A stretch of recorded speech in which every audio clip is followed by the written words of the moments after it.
Welcome students. इस video में हम कक्षा 10वीं के पाठ 6 त्रिभुज की प्रश्नावली 6.3 के सवाल हल करेंगे। एनसीईआरटी के 13 तक हम सवाल इसके हल कर चुके हैं पिछले वीडियोस में। तो इस वीडियो में हम इसके 14, 15 और 16वां सवाल देखेंगे। तो इसका 14th क्वेश्चन देखिए। एक त्रिभुज ABC की भुजाएं AB और AC तथा माध्यिका AD एक अन्य त्रिभुज की भुजाओं PQ, PR तथा माध्यिका PM के क्रमशः समानुपाती हैं।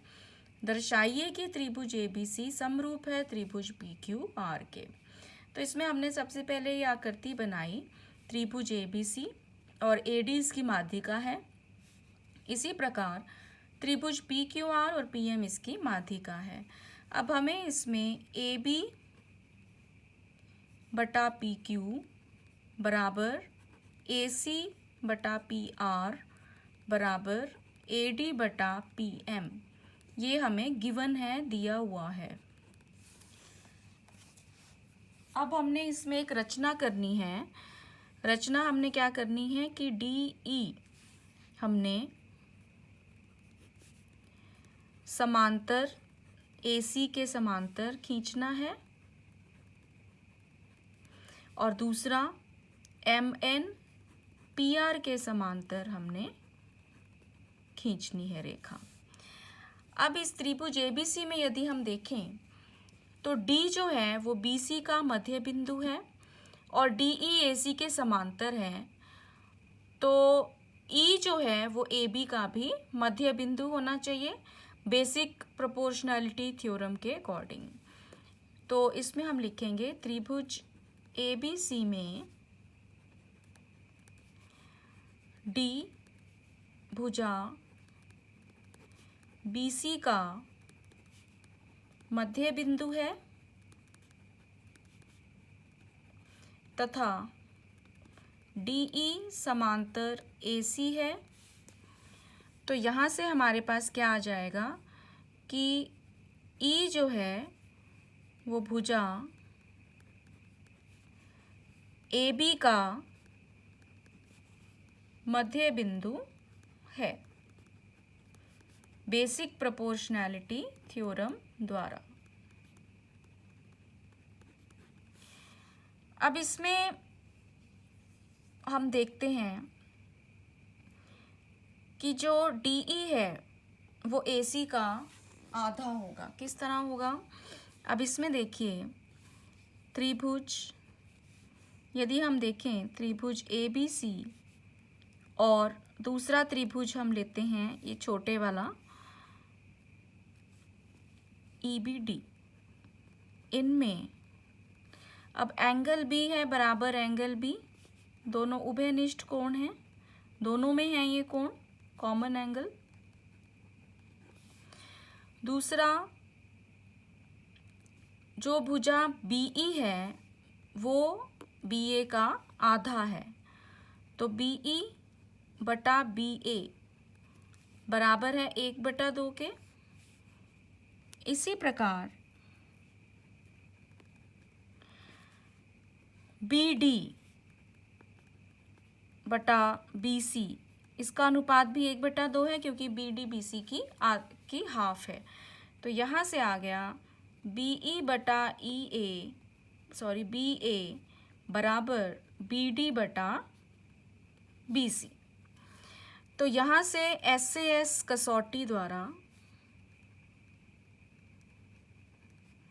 त्रिभुज ABC समरूप है त्रिभुज EBD के। तो इससे हमें क्या पता लगा कि जो DE है बटे में AC इसका अनुपात भी क्या होना चाहिए 1/2, यानी कि DE जो है वो AC का आधा है।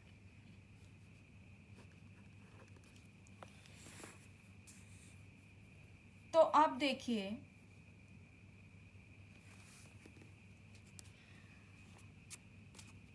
अब त्रिभुज यदि हम लें AED और त्रिभुज PNM, त्रिभुज AED और त्रिभुज PNM में। अब देखिए AB बटा PQ जो है, अगर हम इनका आधा आधा करें तो AB का आधा होता है AE और PQ का आधा होगा PN। इसी प्रकार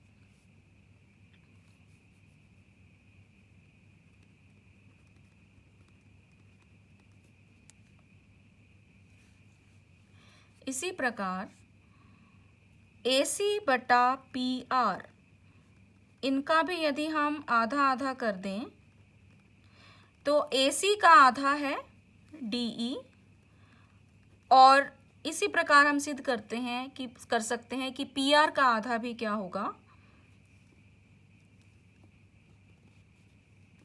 MN।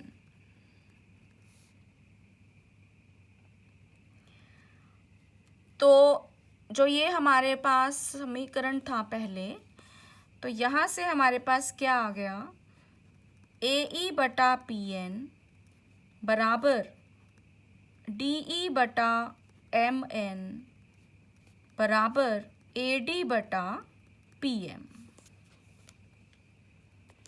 यानी कि जो त्रिभुज AED और PNM हैं, उनकी तीनों भुजाएं जो हैं वो समानुपाती हैं, संगत भुजाएं जो हैं वो समानुपाती हैं।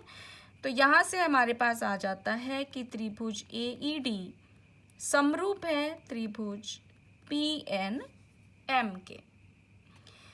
अब ये दो त्रिभुज यदि समरूप हैं तो इनके संगत कोण भी बराबर होंगे। तो इस कोण को यदि हम 1 मान लें और इसको 2 मान लें तो यहाँ से हमारे पास आ गया एंगल 1 बराबर एंगल 2, क्योंकि समरूप ये कौन है कि ये क्या है, समरूप त्रिभुजों के संगत कोण ये बराबर होते हैं। और इसी प्रकार हम सिद्ध कर सकते हैं कि जो ये कोण है इसको 3 मान लेते हैं और ये 4, तो एंगल 3 है बराबर एंगल 4 के। तो ये समीकरण 2 आ गया और ये समीकरण 3 आ गया। तो दोनों समीकरणों को जमा करने पर एंगल 1 प्लस एंगल 3 बराबर एंगल 2 प्लस एंगल 4। तो एंगल 1 और एंगल 3 मिलकर बनाते हैं एंगल A, और 2 और 4 मिलकर बना रहे हैं एंगल P। अब देखिए, अब त्रिभुज ABC और त्रिभुज PQR में एंगल A और एंगल P बराबर हैं, और ये जो कोण हैं इनकी जो भुजाएं हैं, जिन भुजाओं के अंतर्गत ये कोण हैं, यानी कि AB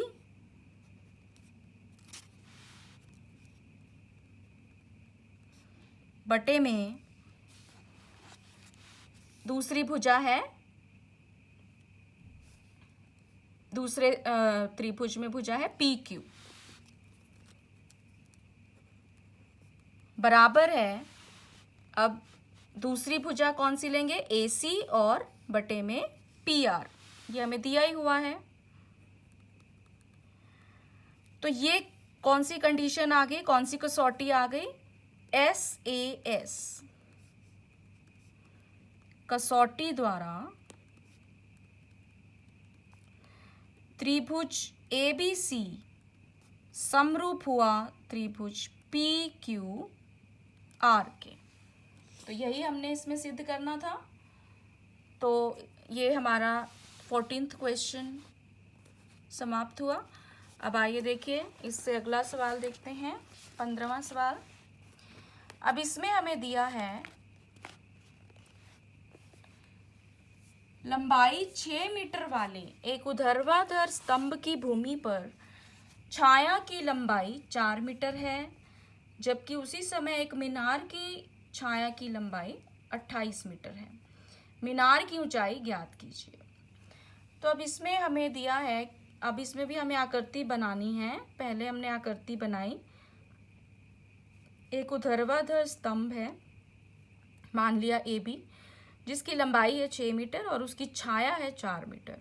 इसी प्रकार मीनार है जिसकी लंबाई हमें ज्ञात करनी है और उसकी छाया है 28 मीटर। तो ये दो त्रिभुज हमने बना लिए। अब इसमें देखिए कि त्रिभुज, तो आप इसमें पहले लिख भी सकते हैं कि माना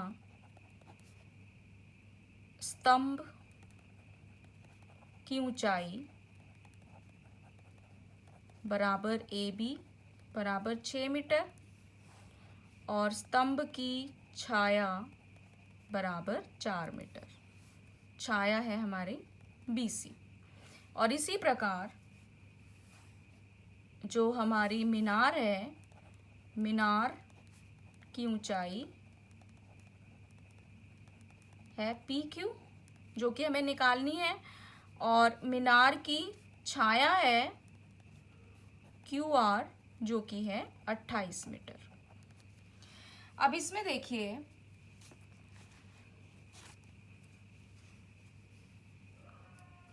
इन दोनों त्रिभुजों में, त्रिभुज ABC और त्रिभुज PQR में,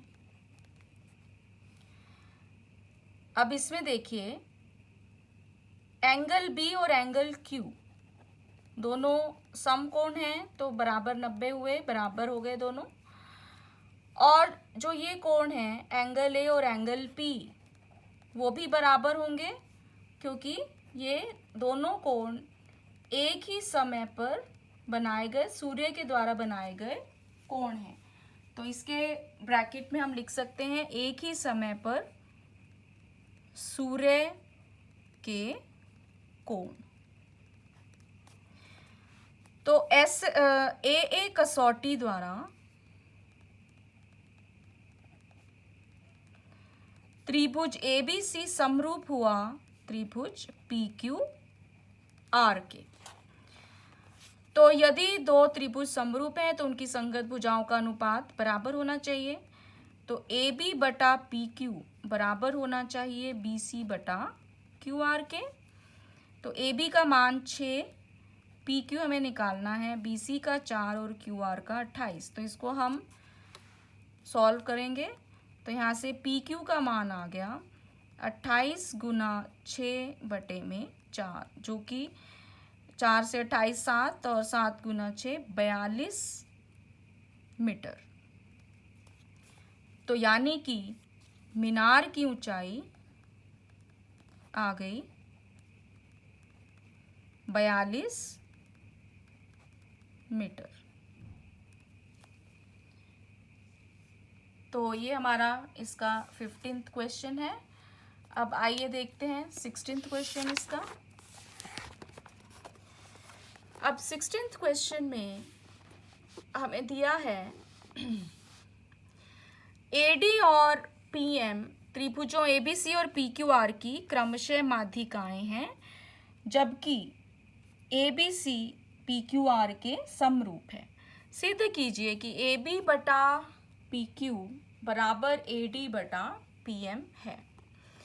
तो अब इसमें देखिए हम दो त्रिभुज बनाते हैं। पहले हमने बनाया ABC और इसकी माध्यिका हमने बना ली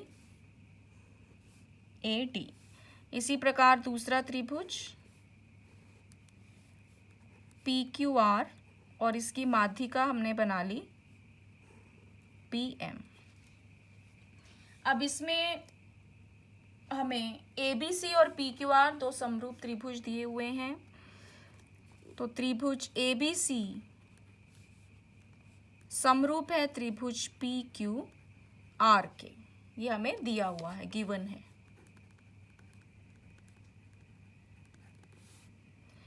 तो अब देखिए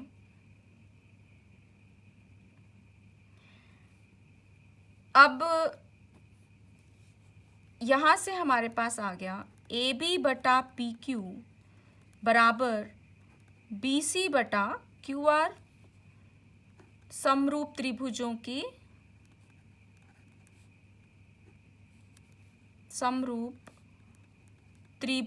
की संगत भुजाएं समानुपाती होती हैं।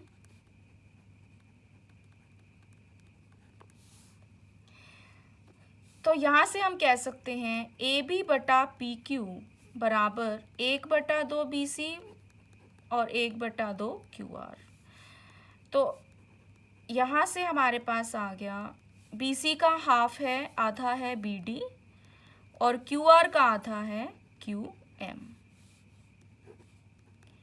BC का आधा है BD और QR का आधा है QM।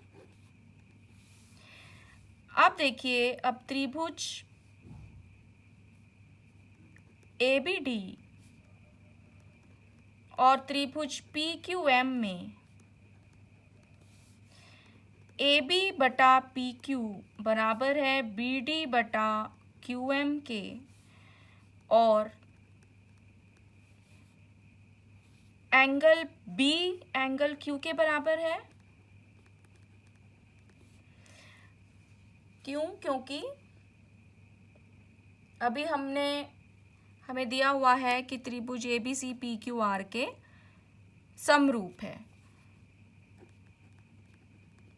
क्योंकि त्रिभुज ABC समरूप है त्रिभुज PQR के, तो ये उसके संगत कोण हैं इन दोनों त्रिभुजों के। तो यहाँ से हमारे पास आ जाता है त्रिभुज ABD SAS कसौटी द्वारा त्रिभुज ABD समरूप त्रिभुज PQM। तो ये अगर दो त्रिभुज समरूप हैं तो इनकी जो संगत भुजाएं हैं उनका अनुपात बराबर होना चाहिए। समरूप त्रिभुजों की संगत भुजाएं समानुपाती होती हैं। तो यही हमने इसमें सिद्ध करना था। इसी के साथ 16th क्वेश्चन कंप्लीट हुआ और ये एक्सरसाइज प्रश्नावली 6.3 भी ख़त्म होती है। अगर आपको ये वीडियो पसंद आए तो मेरा चैनल सब्सक्राइब करें आगे के वीडियोस देखने के लिए, और इस वीडियो को लाइक एंड शेयर करें। धन्यवाद।